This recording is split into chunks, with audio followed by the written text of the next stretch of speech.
Actu Debout, prenez votre temps et abonnez-vous à la chaîne, cela nous aide beaucoup et nous encourage à continuer à faire du bon contenu.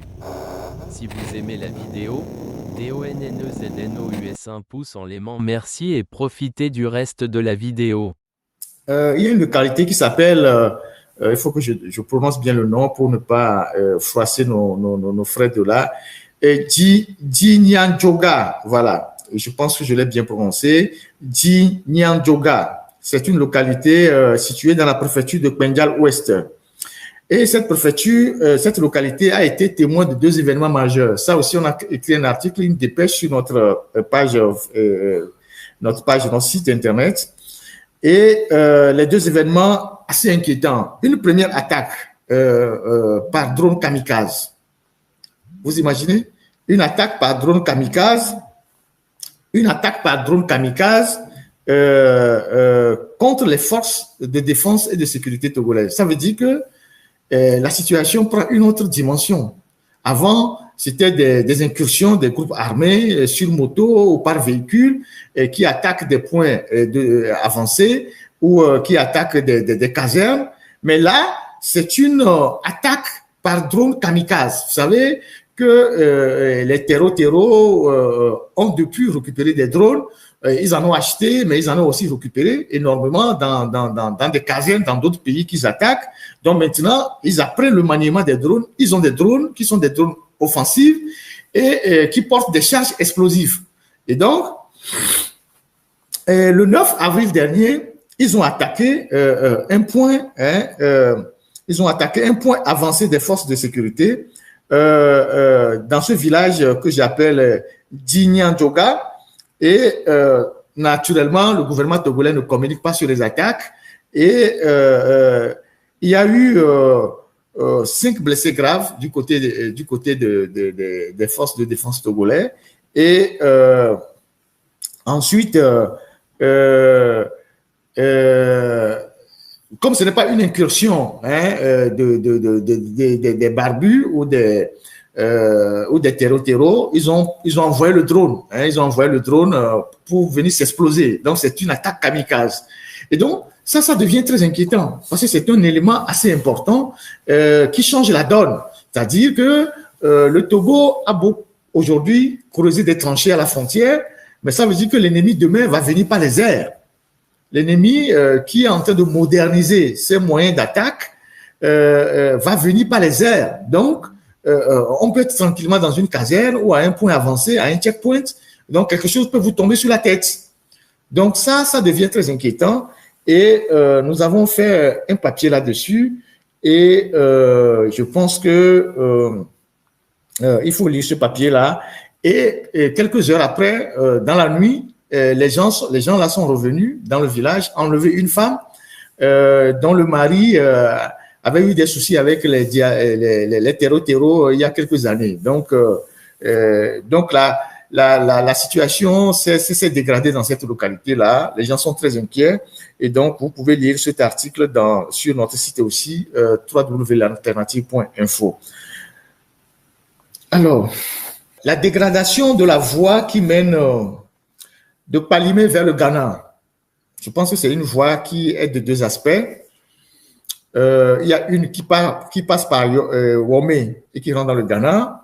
Et il y a une autre qui passe par, je pense que c'est Niveme ou je ne sais pas quoi, qui rentre aussi dans le Ghana. La dernière fois, je vous parlais de ça. Je vous disais que j'ai discuté avec un ami qui allait dans cette zone-là, qui a vu l'état de dégradation de cette route-là et qui a vu l'abandon même du terrain de Womé. Je vais revenir aussi sur ça. Le stade général Amélie de Womé, qui a été une œuvre d'une personne qui est aujourd'hui totalement en dégradation. Et donc, si la technique le permet, on peut commencer par me diffuser les images pendant que je parle pour que vous constatiez vous-même ce qui se passe au Togo et ce qui se passe de l'autre côté au Ghana. On a des images photos, on a des vidéos que nous allons apprécier ensemble. Voilà la route, si vous pouvez le mettre en plus grand que ça. Voilà l'état de la route.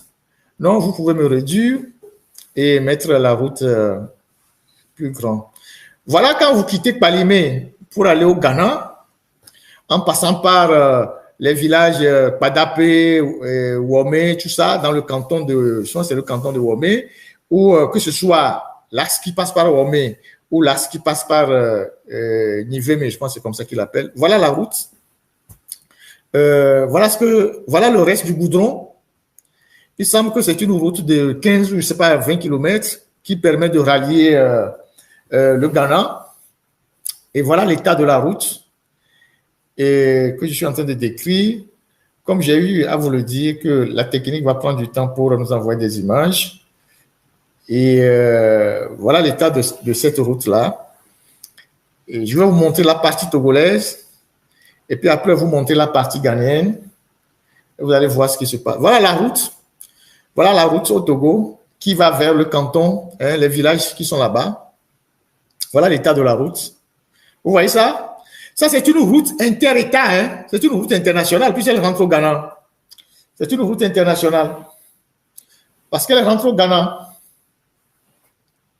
Vous voyez ça? C'est une route internationale. Ça, c'est le Togo. C'est les routes au Togo. Quelqu'un dit que c'est une route stringer. J'ai aimé ce commentaire. Quelqu'un dit que c'est une route stringer. Vous voyez? Donc, on reste patient avec la technique. Il y a ce décalage-là. Ils vont nous envoyer. Même les vidéos, on en a fait. Voilà la route. Là, nous sommes... vous pouvez zoomer un peu pour que les gens voient la plaque là. Nous sommes dans une école. Je pense que celle-ci, c'est celle de Padapé. Vous voyez les routes. Vous avez la cascade de Womé qui n'est pas loin. Donc, un très grand site touristique. Et vous voyez l'état de la route. Si on peut rapprocher l'image, plus ce qui apparaît sur l'image là pour que les gens puissent lire. Voilà l'état de la route. Vous voyez l'état de la route. Ça, c'est une route qui relie un pays. Hein, et ici, il y a des postes de douane qui rapportent beaucoup d'argent parce qu'il y a beaucoup de Togolais qui prennent cette route-là pour aller à Ho, pour aller à Kwando, même pour aller à Accra.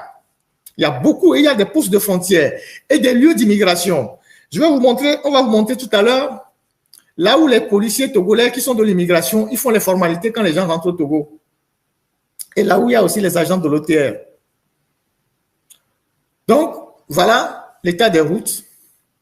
Et je rappelle que même déjà pendant la colonisation, voilà l'immigration. Voilà l'immigration, voilà les Togolais, là où les Togolais qui ont le poste de police d'immigration togolaise à la frontière avec le Ghana. Bon, ne vous occupez pas des casseroles, des bidons. Ils n'ont même pas d'eau potable. C'est tellement qu'ils vont faire les besoins dans la brousse. Hein? Fike ne amojaro Togo mais alors amojaro Ghana mais fike on a formalité hein et Togo ni pas immigration on te tu vois d'odorer avec tout l'argent qu'on collecte aux frontières ils n'ont pas été capables de construire un bon bâtiment. C'est à Padapé, voilà, ils n'ont pas été capables de construire un bon bâtiment hein et de loger les policiers qui font l'immigration là-bas. C'est là-bas où ils sont. Hein?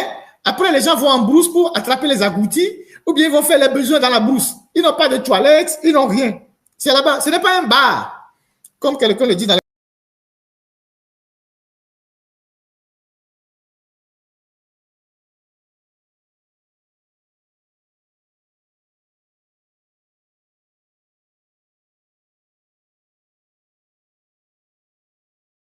Voilà. Même si Diallo, même, c'est plus propre que ça. C'est ça. C'est immigration. Voilà. C'est ça le poste. C'est le poste que vous voyez là. Hein? C'est le poste d'immigration, ça. Ils puisent l'eau dans les bidons là. Les policiers ou les gens, les agents qui sont là-bas, OTR, tout ça, policiers, ils puisent l'eau dans les bidons là. C'est les bidons jaunes là. Il n'y a même pas un point d'eau là-bas. Ça veut dire qu'ils vont verser dans la brousse. C'est ça, le Togo. C'est ça la réalité du Togo. Quand vous voulez rentrer au Ghana, ce sont les derniers postes de frontière que vous traversez. Et ouais, quelqu'un a séché ses chaussures, effectivement, et un policier qui a mis ses chaussures au soleil. Bon, voilà. C'est ça. Et ils dorment sous les arbres. C'est ça le Togo. C'est ça les postes de frontière du Togo. La route dont le goudron est totalement parti, le poste de frontière, et pourtant cette frontière rapporte beaucoup d'argent. Les frontières de Padapé ou de je sais pas quoi, ça rapporte beaucoup d'argent. C'est comme les frontières de Segbe, de Mwepe, de Zolo, tout ça là. Ça rapporte beaucoup d'argent. C'est ça. Ça, c'est le Togo, ça. Et les Ghanéens se moquent de nous parce qu'on va montrer tout à l'heure le côté du Ghana. Comment les Ghanéens ont goudronné les routes là-bas. Ils ont construit les infrastructures. Ils ont mis tout. C'est comme vous êtes en Corée du Nord et en Corée du Sud. Encore que entre les deux Corées, c'est mieux, quoi. On va montrer tout à l'heure le Ghana, vous allez voir. Et ça, c'est le Togo. On peut continuer par défiler les images, s'il vous plaît. Quelqu'un dit de remettre l'autre image où il y a les chaussures, il y a les... On a mis immigration, mais bon, on ne va pas vous prendre toute la journée. On continue par défiler les images. C'est le visuel que j'ai voulu partager avec vous aujourd'hui. Regardez l'état de nos routes, toujours côté Togo. Regardez la mer sur laquelle on marche.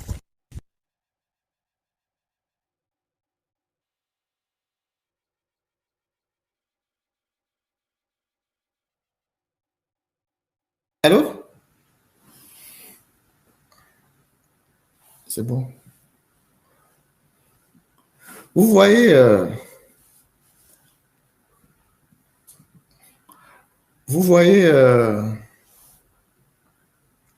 ça c'est la route pour aller au Ghana. C'est la route pour aller au Ghana.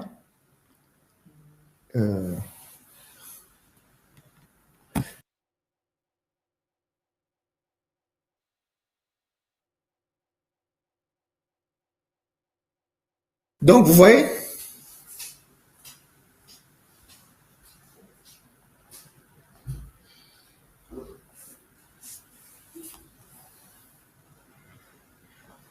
c'est ça la route. Ça, ce sont les routes, ça. Les routes togolaises. Vous voyez ça?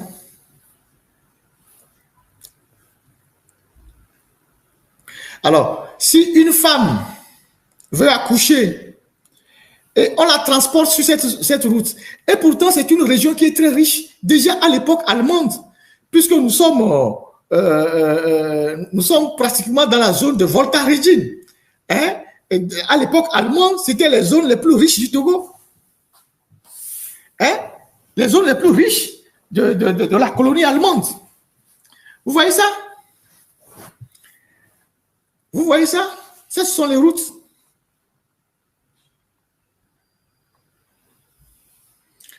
Ouais, le goudron est totalement parti. Et c'est sur ça, quand quelqu'un veut accoucher, on le met dans un tricycle. Hein? Il faut nous montrer l'établissement qui est là. Et ça, c'est à la frontière du Ghana. Regardez la route. Regardez la route. Vous voyez la route? Vous voyez le collège là? On va zoomer, vous allez voir le collège. C'est un CG.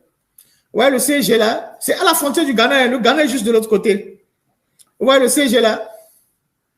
C'est un CG, un collège au Togo. Collège CG Niveme. Ou bien Nivé, c'est ça? Palimé, CG Nivé. C'est ça? C'est ça? Ça, c'est un CG. Vous voyez ça? On va monter l'ensemble de l'établissement, vous allez voir. Les bâtiments que vous voyez au fond, là, c'est le Ghana, ça. Et ça, c'est à la frontière du Togo. Et les Ghanéens se moquent de nous. Et les Ghanéens se moquent de nous.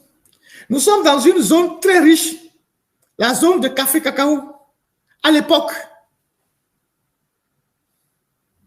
Vous voyez ça? Voilà. C'est ça le Togo. Et ça, nous sommes à 15 km ou 20 km de Palimé. Voilà le CG. Il y a un autre bâtiment qui est à gauche au CG, si la régie peut La balancée, il y a un autre bâtiment en clair, du côté du CG là. Et vous allez voir le pays. On peut défiler d'autres images.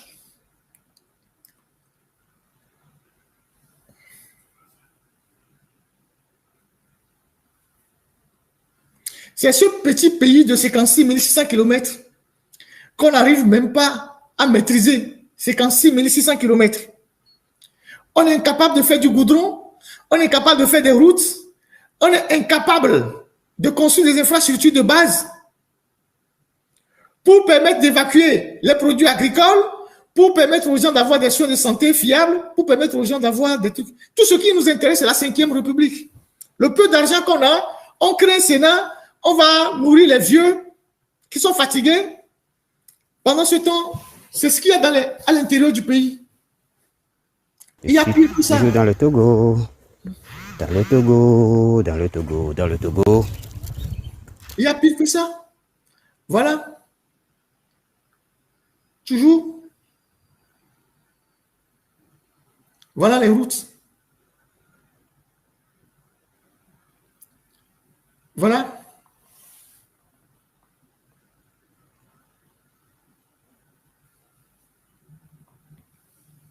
Vous voyez ça?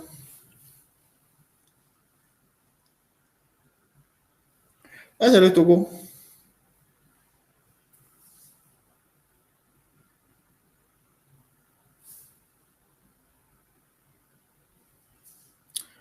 On peut continuer par défiler les vidéos parce qu'on va vers la fin du live.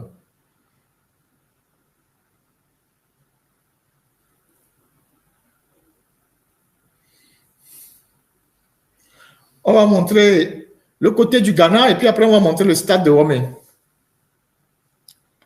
On va montrer le côté Ghana et puis après on va montrer le stade de Womé.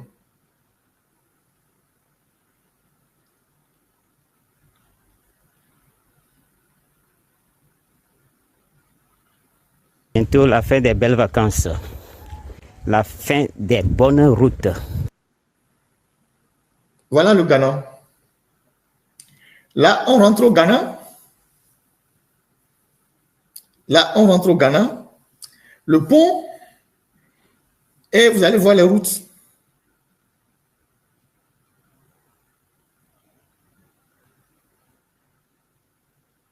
Donc, il faut revenir en arrière parce que là, on traverse le pont pour rentrer au Togo.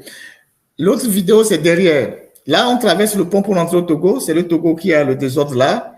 Il y a une vidéo où le Ghana se montre directement. Les routes du Ghana sont là. Oui, c'est le retour. Je suis en train de descendre.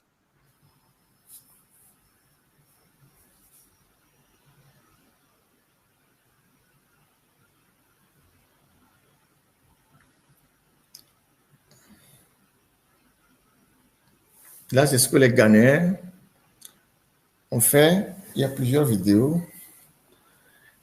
Les localités du Ghana.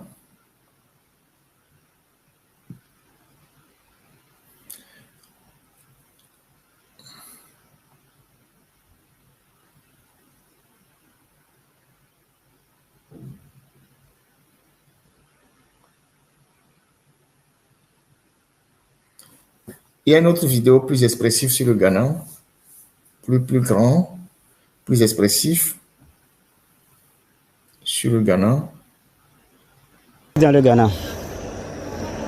Je suis dans le Ghana. Vous voyez, je viens de traverser la frontière. Donc ça, c'est le Ghana. Vous voyez les routes au Ghana, c'est juste à la frontière. Donc les Ghanéens ont fait des routes, ils sont arrivés à la frontière au niveau du Togo, ils se sont arrêtés. Ça, c'est le Ghana. Donc vous voyez les deux pays, vous voyez le décalage entre les deux pays. Vous voyez les routes au Ghana et vous voyez les routes qui n'existent pas au Togo. Et au Ghana, vous voyez certaines vies. Les localités sont développées, il y a l'électricité, il y a les hautes tensions qui sont venues, il y a les écoles, il y a les hôpitaux, les routes sont protégées. Et vous voyez de l'autre côté au Togo.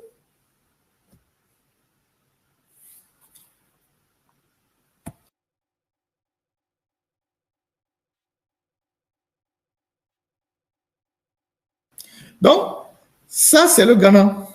Bon, on me demande d'agrandir. Je ne sais pas si c'est possible d'agrandir. Tu peux m'enlever, agrandir la vidéo? Ce n'est pas possible. Bon.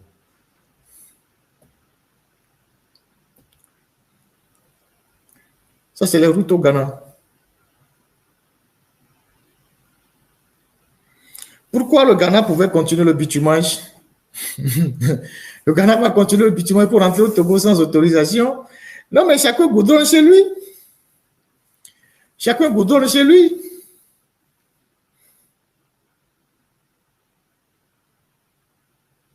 Chacun goudronne chez lui.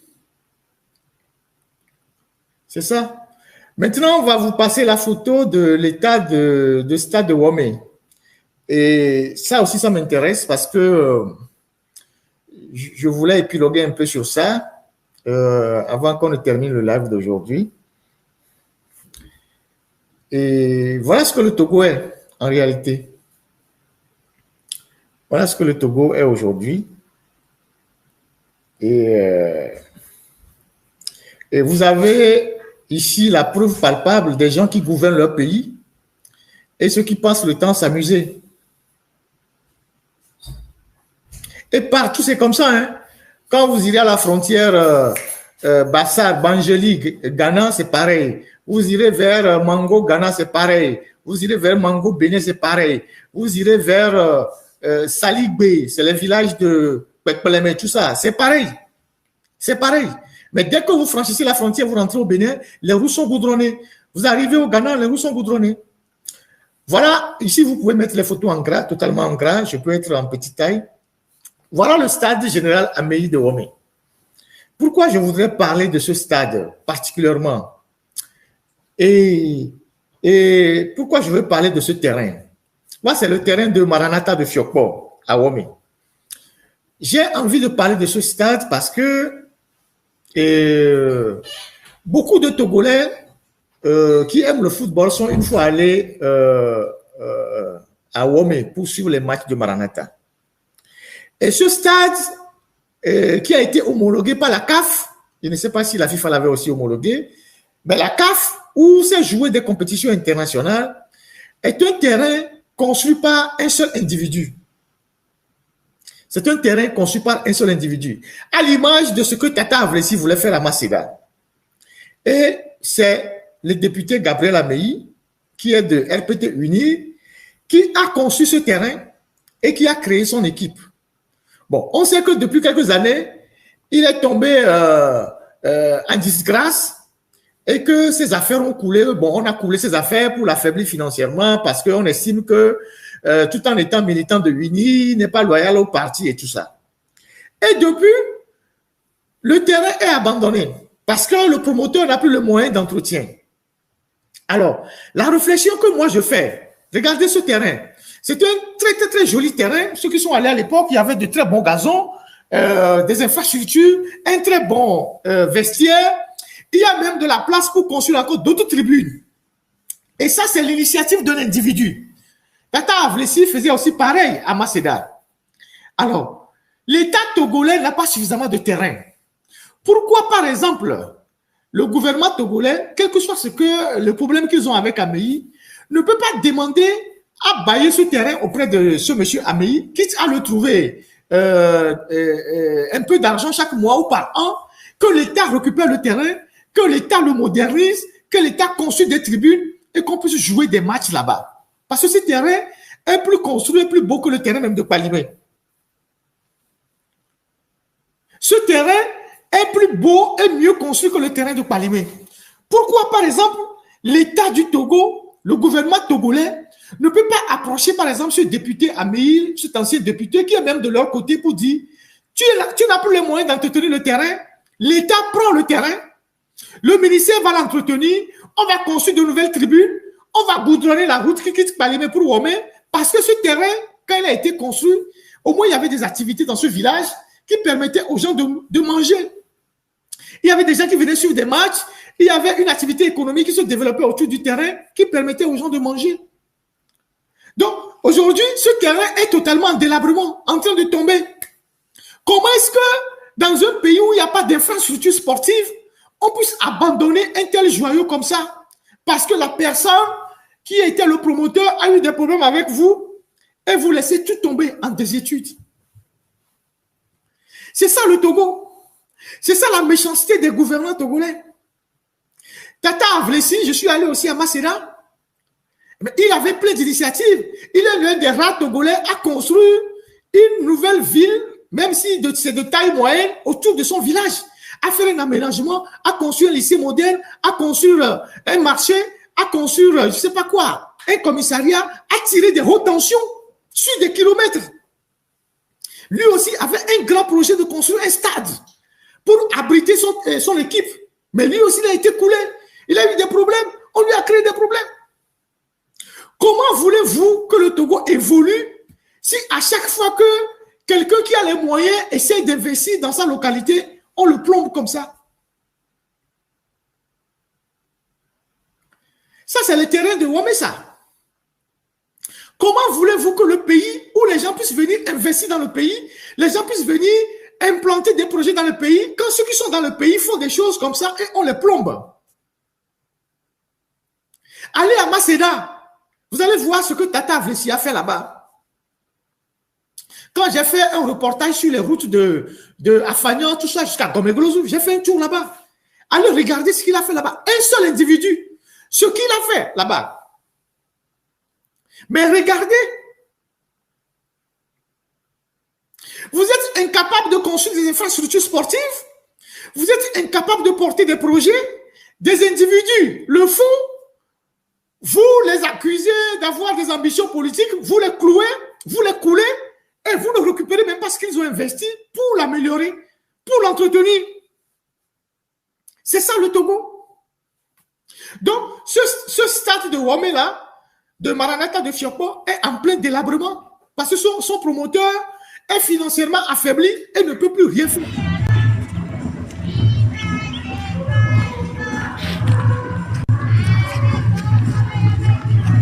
Donc, c'est ça. Donc, voilà les routes. Voilà les routes. Voilà la route qui envoie à Wamé. Voilà la voie qu'on passe pour aller à Wamé. Qui passe par Padap et tout ça pour aller à Wamé. Voilà la route. Ici, UNIR a eu des scores de 80% pendant les dernières élections législatives. Les gens ont dansé bon jusqu'à ils ont remué les fesses et tout. UNIR a eu 80-70% lors des votes ici. C'est ça les routes pour aller à la cascade de Wamé.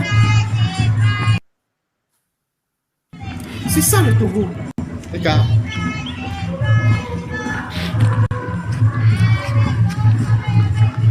Même au temps colonial, le blanc entretenait les pistes plus que ça. Même au temps colonial, les blancs entretenaient les pistes plus que ça. Le blanc veillait à l'entretien des pistes. Non, quand et fou, vous imaginez ce que ça va donner? Non, quand et fou, vous imaginez ce que ça va donner? Non, quand donon, Amérique est AVC. Il va survivre. Celui qui fait un AVC dans un village, si on le évacue, il n'y a même pas d'ambulance, on va le mettre dans un tricycle pour passer cette route-là, pour aller à l'hôpital de Palimé. Il va survivre. Une femme qui est en plein travail, sur le point d'accoucher, si on l'évacue, elle va survivre.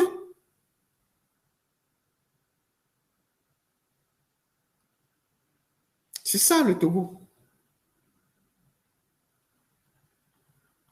C'est ça le Togo.